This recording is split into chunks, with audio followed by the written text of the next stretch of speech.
After that very time-consuming job of inoculating the mushroom's spawn, it is now onto the back-breaking job of developing a new garden bed.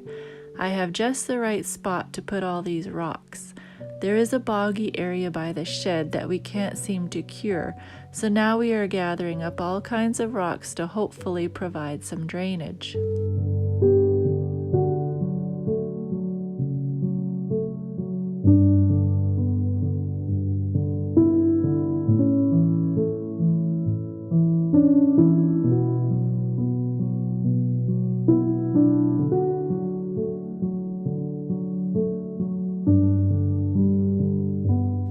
It was time to start digging in the garden, the first that I've ever done on this property.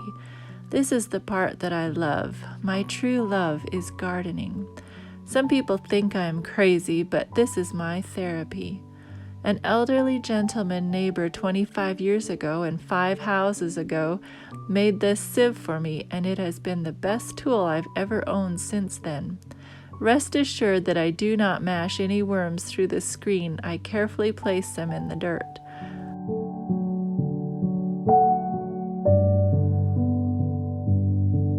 Okay, maybe I am a little crazy. I sort the rocks and the roots.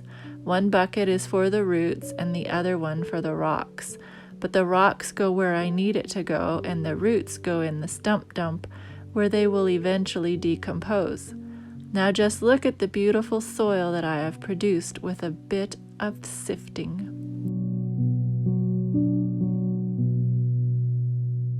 I needed to provide an edge for the garden so all the dirt wouldn't fall into the water.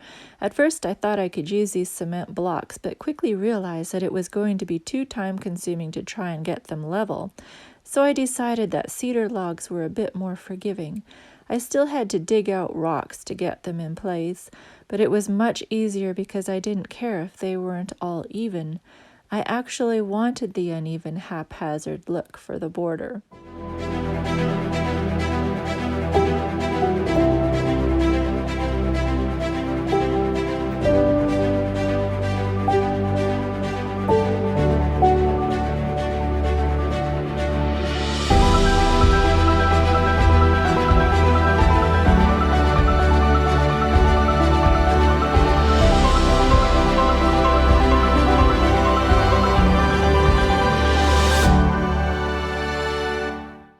Well, shoot, that did not work. Oh boy.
Perseverance is the sister of stubbornness, or something like that.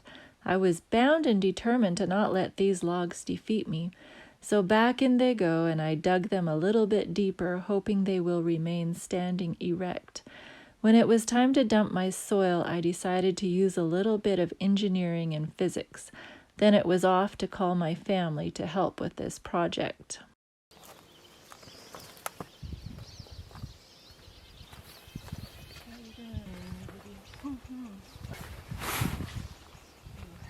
It went well for the first couple of minutes, at least until I wanted to tamp the dirt down a bit, but then my mother's side started to fall.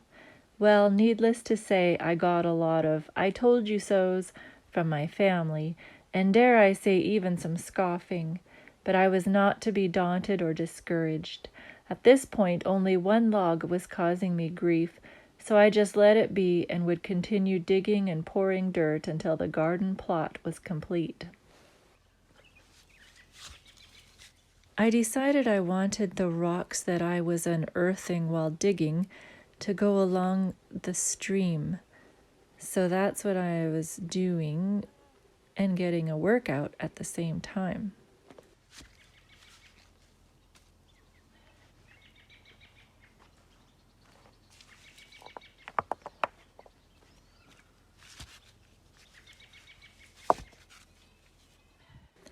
I found the mother of all roots, but after much perseverance with shoveling and using my favorite tool, the Pulaski, I was finally able to get it out. Yay! My biggest fear is that trees will grow back into this barren landscape, so I need to get every kind of root out possible. I suppose I do have a bit of OCD, and now it's back to my happy spot, saving worms and sifting dirt.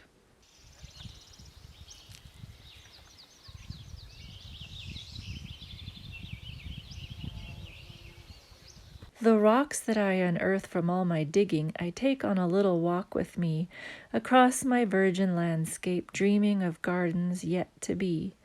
On the way to their destination, I met Sylvester, or it could be Sylvia.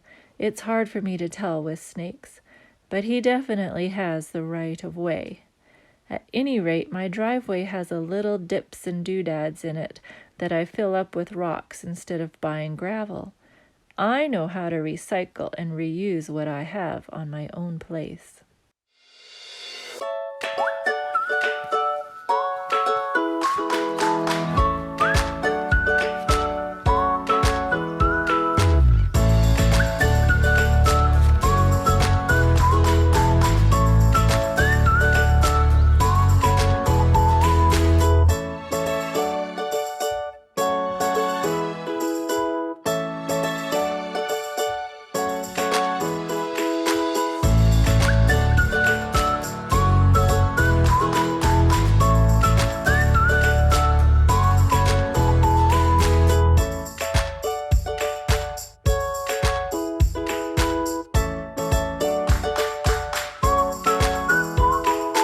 This garden bed could literally go on for years, but it's time to quit and get some plants planted. So in my next video, I will show you how I do an apple guild for this plot. So in retrospect, I probably should not have cut my logs so tall, but it's too late to get my chainsaw out. I just feel like it's too precarious. I don't know what I was thinking. So, what is your prediction? Are they going to stay standing while I'm planting my garden? To be seen, to be continued. Thanks for watching.